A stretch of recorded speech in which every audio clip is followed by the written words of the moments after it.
Welcome to the 2024 CDL School Bus Practice Test. This test has 60 questions with explained answers to help you prepare for this test. Before we get started, don't forget to jumpstart that like button to keep this channel running.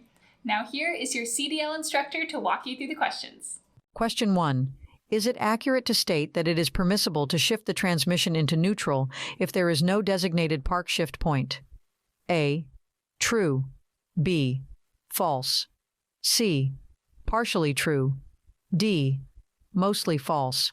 The correct answer is A. True. If a designated park shift point is absent, placing the transmission in neutral is an acceptable practice to prevent unintentional movement of the school bus and ensure safety while loading or unloading students. Question 2. Is the following statement true or false? Asking a student to exit the bus due to misbehavior at the school or their assigned bus stop is acceptable. A. True. B. False. C. True, but only if the student's parent is present. D. True, but only if the student agrees to leave voluntarily. The correct answer is B. False. As a school bus driver, you typically do not have the authority to remove a student from the bus for misbehavior. The proper course of action is to follow your school district's policies and procedures for addressing student behavior issues, which may involve reporting the incident to the appropriate school authorities for further action. Question 3. What term refers to crossings that are equipped with flashing red lights, with or without bells, or flashing red lights with bells and gates? A. Active.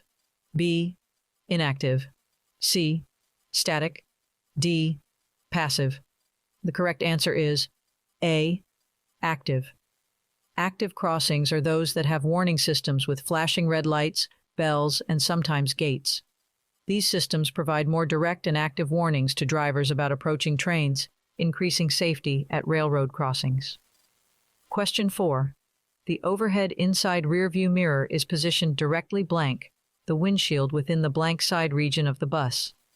A. Beneath passengers. B. Above drivers. C. Beneath drivers. D. Above passengers. The correct answer is B. Above drivers. The overhead inside rearview mirror is strategically located above the windshield on the driver's side of the bus, providing the driver with a comprehensive view of the interior, thus promoting passenger safety and effective monitoring. Question 5. As you approach a stop, ensure the school bus comes to a complete stop with the front bumper positioned at a distance of at least blank feet from students at the designated stop. A. 5. B. 10. C. 8. D. 15. The correct answer is B. 10. It's crucial to stop the school bus at least 10 feet away from students at the designated stop to provide a safe and accessible area for them to enter and exit the bus without any risks. Question 6. What additional aspects should be examined during a battery box check, in addition to ensuring battery security, tight connections, and the presence of cell caps? A. The battery posts must be cleaned regularly. B. The battery voltage should be tested. C. Battery connections should not show signs of excessive corrosion, and the battery box and cover or door should not be damaged and should be secure. D. Battery fluid levels must be checked. The correct answer is C. Battery connections should not show signs of excessive corrosion, and the battery box and cover or door should not be damaged and should be secure. In a battery box check, apart from verifying battery security, connections, and cell caps, it is crucial to inspect the condition of battery connections for corrosion and ensure that the battery box, cover, or door is undamaged and properly secured. This comprehensive evaluation helps maintain the safety and optimal functioning of the bus's electrical system. Question 7. When unloading students and they need to cross the roadway, how far in front of the right corner of the bumper should you walk to ensure their safety? A. 5. Left. B. 10. Right. C. 5. Right. D. 10. Left. The correct answer is B. 10, right. When students need to cross the roadway after unloading, you should walk at least 10 feet in front of the right corner of the bumper. This positioning allows you to have a clear view of both the students and any oncoming traffic, ensuring their safety as they cross the road. Question 8. In addition to blind spots directly behind the driver's seat, the overhead inside rearview mirror also has blind spots. A. Behind the rear bumper. B. Along the side windows. C. Above the front windshield. D. Inside the driver's compartment. The correct answer is A. Behind the rear bumper. The blind spots of the overhead inside rear view mirror extend behind the rear bumper, underscoring the necessity to utilize other mirrors and perform thorough checks to ensure full awareness of the surroundings. Question 9. Is it acceptable to reverse the school bus if you have missed a student's unloading stop? A. True. B. False. C. True, but only if you have a backup camera. D. True, but only during designated pickup times. The correct answer is B. False. Reversing a school bus when you've missed a student's unloading stop is not considered safe practice. Reversing can lead to increased risks, such as reduced visibility of other vehicles, pedestrians, and potential obstacles. It's crucial to ensure proper procedures are followed and that stops are executed accurately to prioritize the safety of everyone involved. Question 10. An area that lacks visibility exists right beneath and in front of every outside left and right side, flat mirror, as well as directly in blank of the blank bumper. A. Rear, front. B. Back, rear. C. Side, rear. D. Front, rear. The correct answer is B. Back, rear. The region immediately underneath and in front of each outside left and right side flat mirror, as well as directly at the back of the bus's rear bumper, forms a blind spot that requires extra attention while driving to ensure safety. Question 11. What is the initial action you should take when unloading students at a school? A. Secure the bus. B. Assist students with backpacks. C. Signal for traffic to stop. D. Check for forgotten items. The correct answer is A. Secure the bus. Before unloading students, it's crucial to secure the bus by engaging the parking brake, shifting to neutral, and turning off the engine. This ensures the safety of both students and other road users during the unloading process. Question 12. How far in advance of a railroad crossing should you turn on your hazard lights? A. 100. B. 200. C. 150. D. 250. The correct answer is B. 200. Activating your hazard lights about 200 feet before a railroad crossing provides advance warning to other drivers that you are slowing down or stopping. This helps enhance safety and alerts vehicles behind you to the upcoming crossing. Question 13. If equipped with an anti-lock braking system, your bus will display a yellow blank on the instrument panel. A. Warning triangle. B. Exclamation mark. C. Brake icon. D. Lamp. The correct answer is D. Lamp. Buses with anti-lock braking systems feature a yellow lamp indicator on the instrument panel. This light serves to notify the driver of any issues related to the anti-lock braking system, helping to maintain safe braking performance.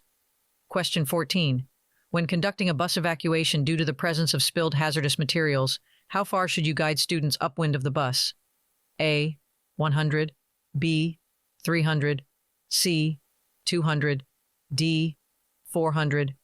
The correct answer is B. 300. In the case of hazardous material spills, it's important to lead students upwind of the bus to minimize their exposure. A distance of at least 300 feet provides a safer distance from potential harmful fumes or substances.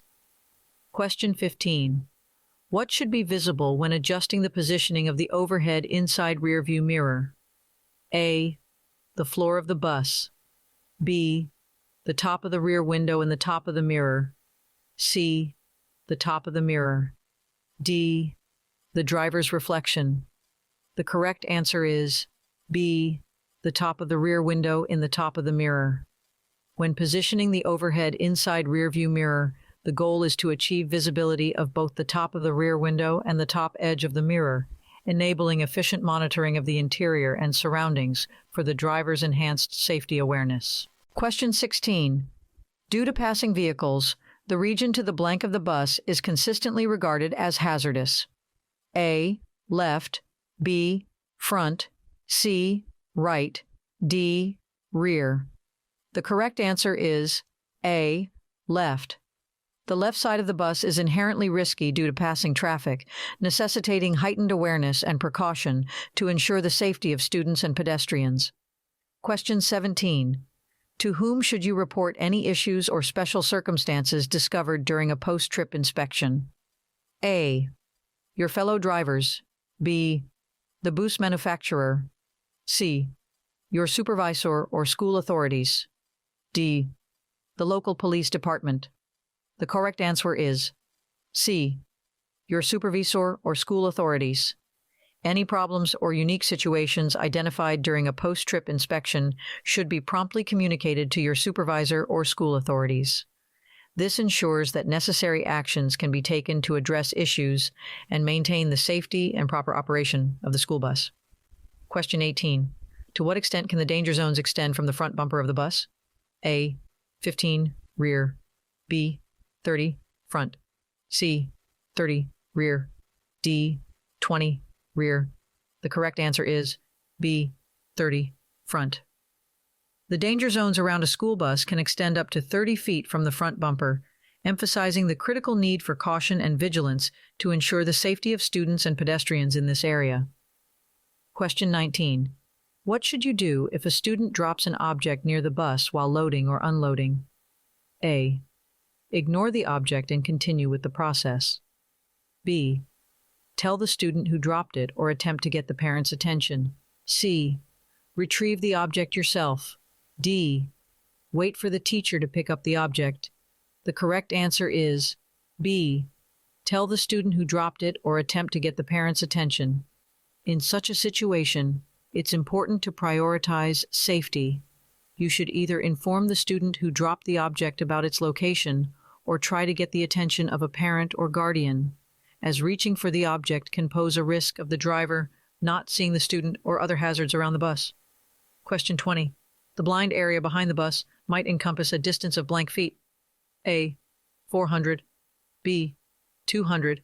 C, 300. D, 100.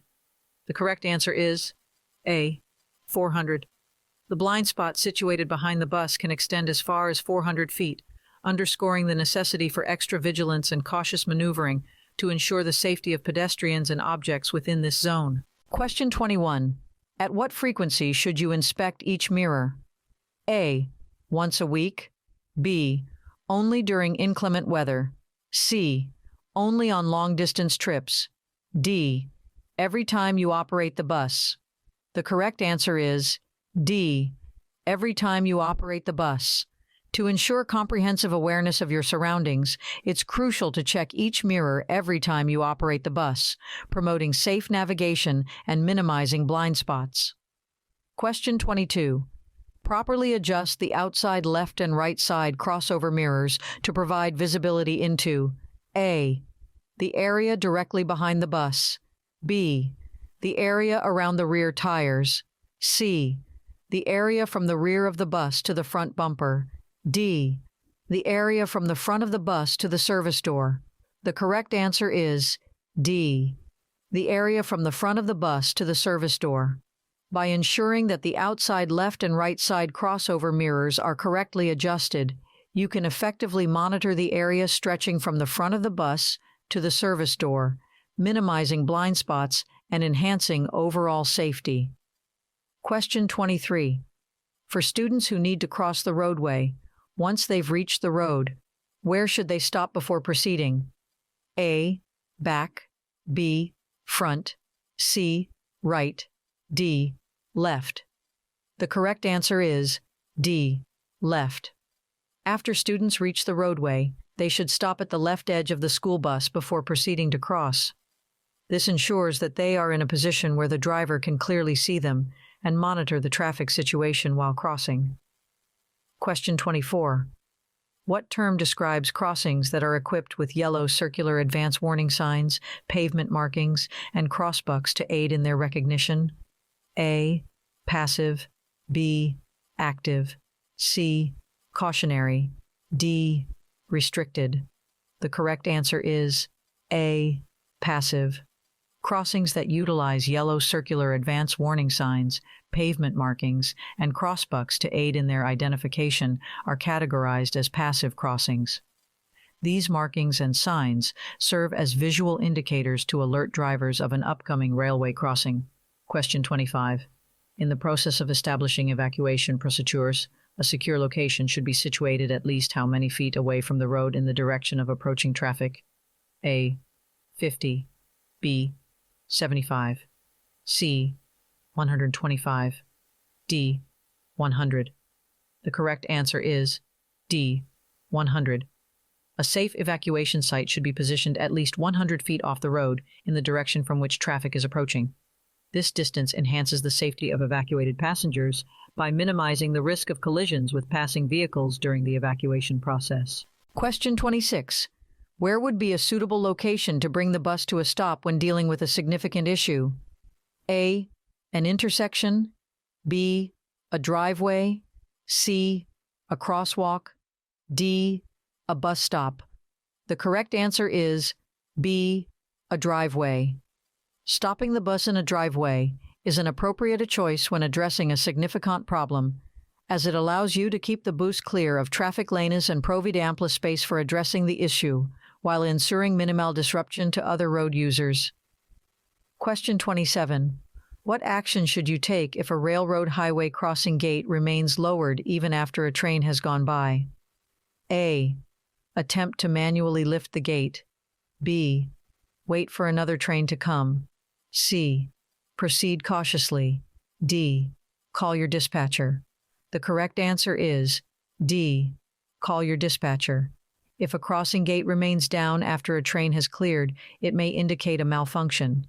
It's crucial to report this situation to your dispatcher so they can notify the appropriate authorities and ensure the safety of other drivers and pedestrians. Question 28. For evacuations, it is advisable to assign how many student assistants to each emergency exit? A. 1 student assistant. B. 2 student assistants. C. 3 student assistants. D. No student assistants needed. The correct answer is B. 2 student assistants.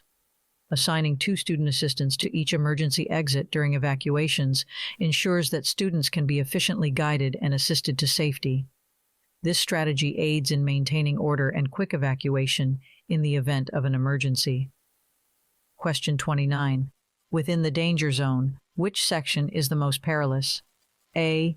10 feet. B. 5 feet. C. 15 feet. D. 20 feet. The correct answer is A. 10 feet. The initial 10 feet of the danger zone present the highest risk, underscoring the importance of heightened caution and alertness to ensure the safety of individuals in close proximity to the school bus. Question 30. After students have boarded the bus, if you are unable to locate a student outside, you should secure the bus, retain the key, and A. Proceed with the route. B. Check around and underneath the bus. C. Contact law enforcement. D. Notify the parents immediately.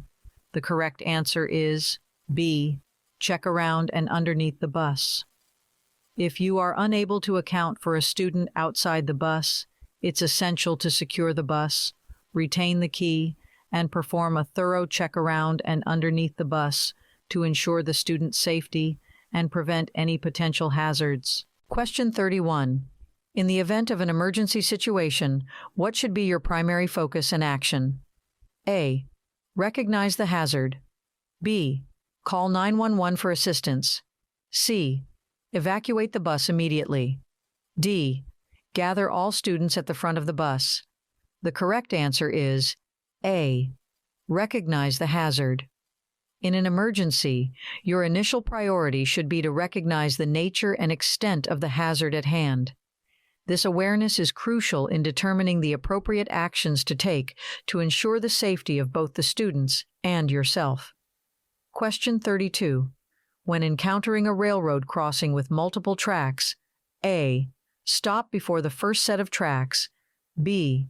Speed up to clear the crossing quickly. C. Drive over the tracks slowly. D. Always proceed without stopping. The correct answer is A. Stop before the first set of tracks. When faced with a crossing with multiple tracks, the safest approach is to stop before the first set of tracks, ensuring you have ample space and time to assess the situation and cross each set of tracks individually if it is safe to do so. Question 33. Under which circumstance is bus evacuation not always mandatory? A. If there is a fire on the bus. B. If the bus becomes partially submerged in water. C. If there is a hazardous chemical spill near the bus. D. If there is a dangerous individual in the area.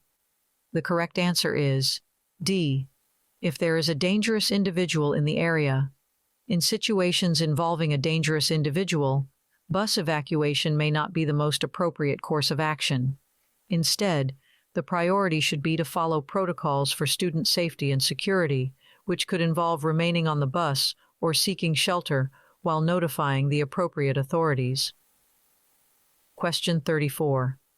Is the following statement true or false? If the gate descends after you've already entered a railroad crossing, you should proceed through it even if it results in damaging the gate. A. True. B. False. C.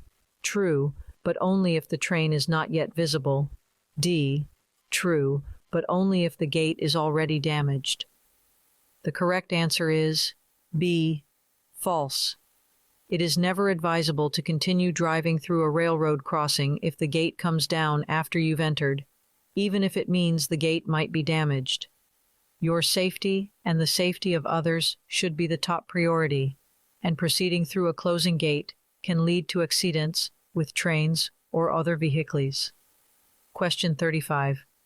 In the event of an imminent tornado directly approaching the bus, what is the initial action you should take?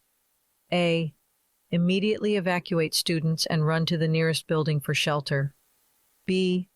Direct students to stay on the bus and crouch in the aisle. C. Call for backup assistance from local authorities. D. Escort students to a nearby ditch or culvert if shelter in a building is not readily available. The correct answer is D. Escort students to a nearby ditch or culvert if shelter in a building is not readily available. When facing a tornado threat, safety is paramount. If a suitable building isn't accessible, it's crucial to move students to a lower-lying area, like a ditch or culvert, as these locations can provide some protection from the storm's powerful winds and debris. Question 36. In the absence of a painted white line on the pavement before a railroad crossing, where should you stop the bus? A. At the crossbuck sign. B. On the tracks. C. At the nearest intersection. D. After the crossing. The correct answer is A. At the crossbuck sign. When there's no white line marking the stopping point, you should halt the bus at the crossbuck sign at the railroad crossing. This ensures safe clearance from the tracks and allows for proper visibility before proceeding. Question 37. Set the outside left and right side, flat mirrors, in a manner that enables you to observe blank bus lengths behind the vehicle. A. 4. B. 3. C. 2. D. 5. The correct answer is A. 4. Adjusting the outside left and right side flat mirrors to provide visibility of at least 4 bus lengths behind the bus enhances the driver's ability to monitor traffic and potential hazards, contributing to safe maneuvering. Question 38. In the case of blank crossings, the responsibility to proceed lies solely with you. A. Active. B. Passive. C. Restricted. D. Controlled. The correct answer is B. passive. At passive crossings, the decision to proceed across the railroad tracks is entirely the responsibility of the driver. No automatic warning systems are present, emphasizing the need for careful observation and judgment before crossing. Question 39. How does the presence of an anti-lock braking system on your bus benefit you? A. It reduces fuel consumption. B. It shortens braking distances. C. It prevents tire wear. D. It allows you to steer around obstacles while braking. The correct answer is D. It allows you to steer around obstacles while braking.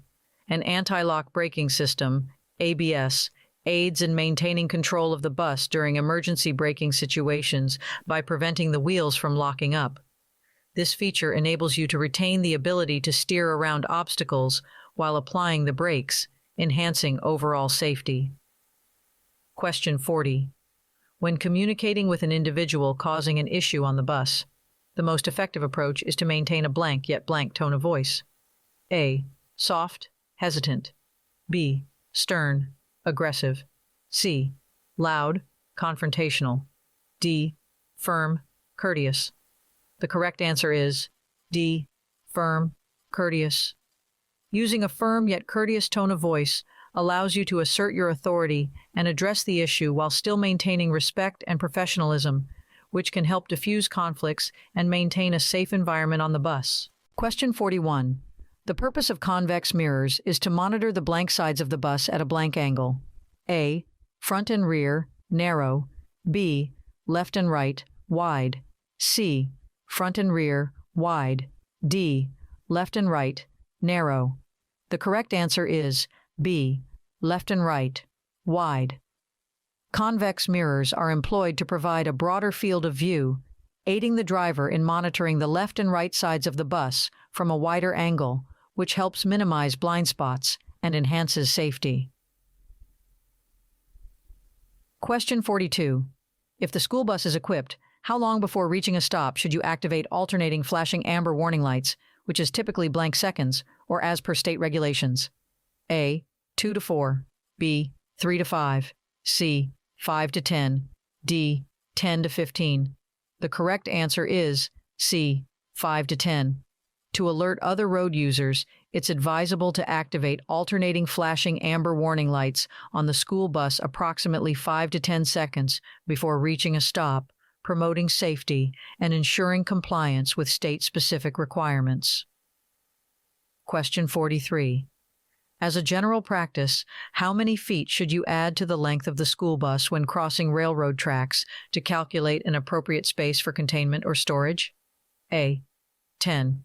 B. 12. C. 15. D. 18. The correct answer is C. 15. Adding 15 feet to the length of the school bus provides a safety buffer, ensuring there's enough clearance beyond the tracks and reducing the risk of the bus getting stuck or unable to fully clear the tracks while crossing. Question 44. The primary purpose of the overhead inside rearview mirror is to oversee A. Traffic conditions outside the bus. B. Vehicle maintenance activities. C. Bus exterior for damage. D. Passenger activity inside of the bus. The correct answer is D. Passenger activity inside of the bus. The overhead inside rearview mirror is designed primarily to enable the driver to monitor passenger activity within the bus, ensuring a safe and secure environment for all passengers on board. Question 45. As you approach a railroad crossing, ensure you stop at a distance ranging from blank feet to blank feet away from the nearest rail. A. 10, 40. B. 15, 50. C. 20, 60. D. 30, 70. The correct answer is B. 15, 50. Maintaining a stopping distance between 15 and 50 feet from the nearest rail when approaching a railroad crossing allows sufficient space for your vehicle and helps ensure your safety as well as that of the train and other road users. Question 46. The circular black-on-yellow warning sign is positioned in advance of A. Private property entrances. B. Public railroad highway crossings. C. Railroad yards. D. Construction zones. The correct answer is B. Public railroad highway crossings. The round black on yellow warning sign is located ahead of public railroad highway crossings to alert drivers of the presence of a railway crossing and the need to exercise caution when approaching the tracks. Question 47. While approaching a railroad crossing, if feasible, remain positioned blank the roadway. A. To the right of, B. In the middle of, C. To the left of, D. Anywhere along. The correct answer is A. To the right of, whenever possible, staying to the right of the roadway as you approach a railroad crossing enables better visibility of both the tracks and any approaching trains, contributing to a safer and more cautious approach. Question 48. As you get ready to depart, make sure to disable the alternating flashing red lights while simultaneously A. Turning on the left turn signal. B. Closing the windows. C. Lowering the radio volume. D. Honking the horn. The correct answer is A. Turning on the left turn signal. After confirming the presence of all students, the appropriate sequence involves deactivating the alternating flashing red lights and then activating the left turn signal, indicating your intention to merge back into traffic safely. Question 49. As you approach a stop, activate the right turn signal indicator approximately 100 to 300 feet ahead or around, blank seconds before maneuvering to the side. A. 1 to 2. B. 2 to 4. C. 3 to 5. D. 5 to 7. The correct answer is C. 3 to 5. Turning on the right turn signal indicator about 3 to 5 seconds before reaching a stop allows ample notice for following traffic and pedestrians, enhancing safety during the stopping process. Question 50. What does the sign beneath the crossbuck sign indicate when a road crosses multiple sets of railroad tracks? A. The speed limit.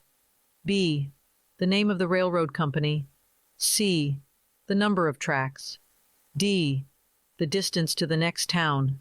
The correct answer is C. The number of tracks. The sign below the crossbuck sign at a crossing with multiple sets of tracks indicates the number of tracks that must be crossed. This information is vital for drivers to accurately assess the potential risks associated with the crossing. Question 51. True or false? Convex mirrors provide an accurate depiction of the size and distance of individuals and objects from the bus. A. True. B. False. C. Partially true. D. Mostly true. The correct answer is B. False. Convex mirrors can distort the size and distance of objects, making them appear smaller and farther away than they actually are, which should be considered when assessing your surroundings while driving. Question 52. In the event of a bus evacuation when a functional radio is unavailable, what should be your initial action to request assistance? A. Dispatch a passing motorist or area resident. B. Use a signal mirror to communicate with nearby vehicles. C. Attempt to repair the radio. D. Use hand signals to flag down a passing vehicle. The correct answer is A. Dispatch a passing motorist or area resident. In the absence of a functional radio, the primary step should be to seek help by asking a passing motorist or nearby resident to call for assistance, as timely communication is essential for ensuring the safety of everyone involved. Question 53. If you realize a student is missing while others are boarding the bus, your initial step should be to A. Continue with the boarding process. B. Ask the student's parents for information. C. Ask the other students where the student is. D. Wait for the student to arrive. The correct answer is C. Ask the other students where the student is. When a student is absent during the boarding process, the recommended course of action is to inquire with other students about the missing student's whereabouts to ensure their safety and address the situation promptly. Question 54. What signals require you to come to a stop? A. A green traffic light. B. A yellow traffic light. C. The flashing red lights of a crossbuck sign. D. a stop sign? The correct answer is C, the flashing red lights of a crossbuck sign. The flashing red lights on a crossbuck sign at a railroad crossing are an indication that you must stop before the tracks as a train is approaching. This is a critical safety measure to prevent collisions between vehicles and trains. Question 55. Under what circumstances can you relocate a bus stop? A, at your own discretion. B, whenever there's a convenient spot. C, whenever students request a change. D, only when you have written approval from the appropriate school district official. The correct answer is D, only when you have written approval from the appropriate school district official. Bus stops should only be changed when there is official written approval from the appropriate school district personnel, ensuring that the safety and efficiency of the bus route are maintained and authorized changes are in line with established protocols. Question 56. Where are the outside left and right side crossover mirrors situated on the bus? A, front corners. B, middle section. C, rear corners. D, roof. The correct answer is A, front corners. The outside left and right side crossover mirrors are positioned on the front corners of the bus, aiding the driver in maintaining a clear view of adjacent areas, especially during maneuvers. Question 57. Is the following statement true or false? Pavement markings convey the same meaning as the advance warning sign. A, true. B, false. C, true, but only during daytime. D, true, but only at railroad crossings with gates. The correct answer is A, true. Pavement markings at railroad crossings serve the same purpose as the advance warning sign, providing visual cues to drivers about the upcoming railroad tracks. These markings reinforce the message of caution and the need to be aware of the crossing ahead. Question 58. How often should you verify your mirrors during the process of unloading students at a school? A, once. B, thrice. C, twice. D, 4 times. The correct answer is C, twice. You should check your mirrors twice while unloading students at a school, once before opening the door and once before allowing students to cross the road. This double check helps ensure that you have a clear view of the surroundings and can detect any potential hazards before proceeding. Question 59. True or false? It is necessary to ensure that the mirrors are appropriately adjusted to allow visibility of the front tires touching the ground. A, true. B, false. C, partially true. D, mostly true. The correct answer is B, false. Mirrors should be adjusted to provide a view of the area around the bus, including the sides and rear, to enhance overall safety, but seeing the front tires touching the ground is not a specific requirement for proper mirror adjustment. Question 60. Under what circumstances is it appropriate to reposition a student you suspect has sustained a neck or spinal injury? A, when the student requests assistance. B, when the student's life is in immediate danger. C, when the student's parent arrives at the scene. D, when other students insist on helping. The correct answer is B, when the student's life is in immediate danger. Moving a student with a suspected neck or spinal injury should only occur if their life is directly at risk due to their current position. Otherwise, maintaining their stability until professional medical help arrives is vital to prevent potential complications. Hope you enjoyed this video. If you still need more practice, then check out these videos or click the first link in the description to get your cheat sheet, which will help you pass your CDL exam on your first try.